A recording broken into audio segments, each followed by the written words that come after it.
He stopped to help a stranger on a rainy highway, but he had no idea who that man really was. It was a cold, rainy evening on Highway 23 near Columbus, Ohio.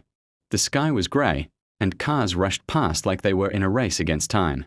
Ethan Carter, a 22-year-old college student, was driving home from his part-time warehouse job. His old pickup truck rattled with every bump in the road.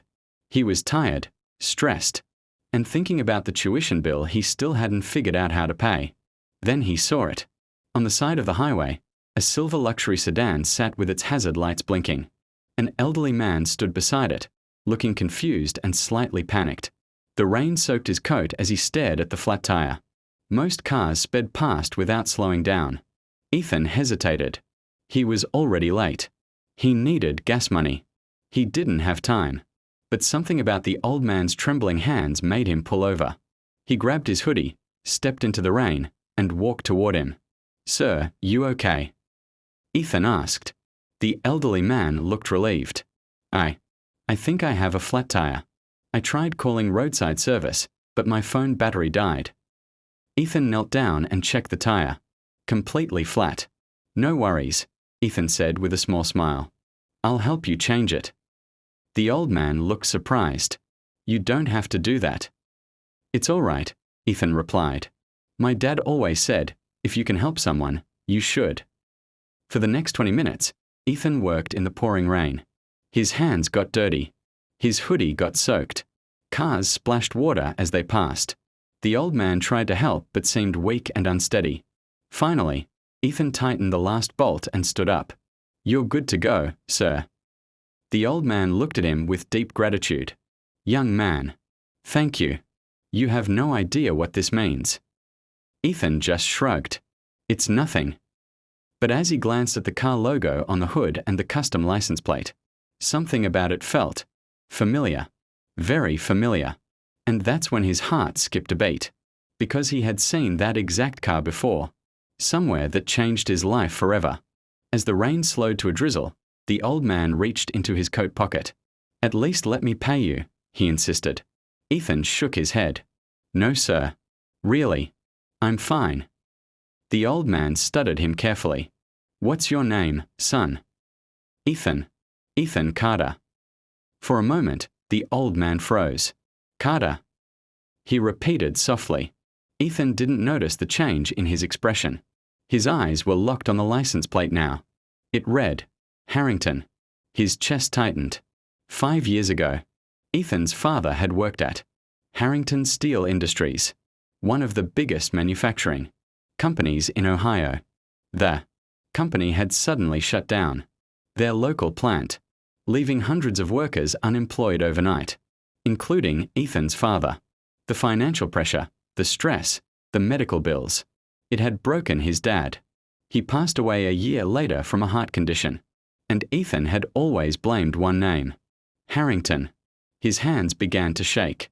The elderly man slowly extended his hand. "I'm William Harrington." The world seemed to go silent. William Harrington, the billionaire CEO. The man Ethan had silently resented for years. Ethan's throat went dry. This was the car.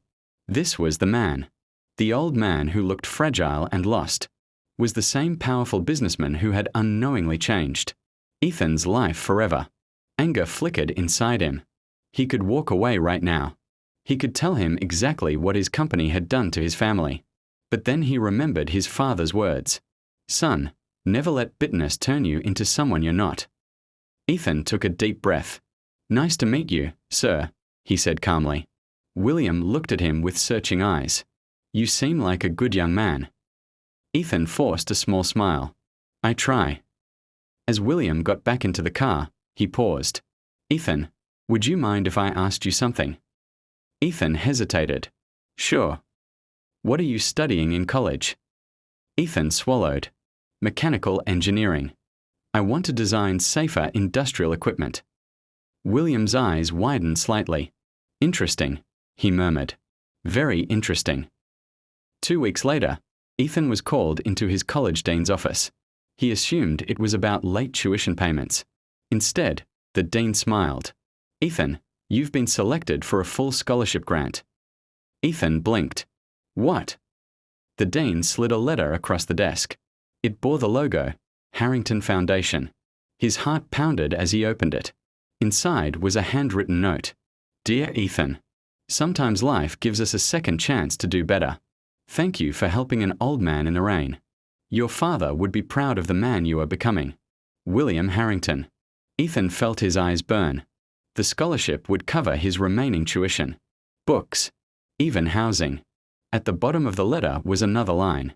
We are reopening a modernized plant in Columbus next year. I would like you to intern with our engineering team. Ethan sat there, stunned. He had helped a stranger, not knowing it was the man he once blamed for everything. And instead of choosing anger, he chose kindness.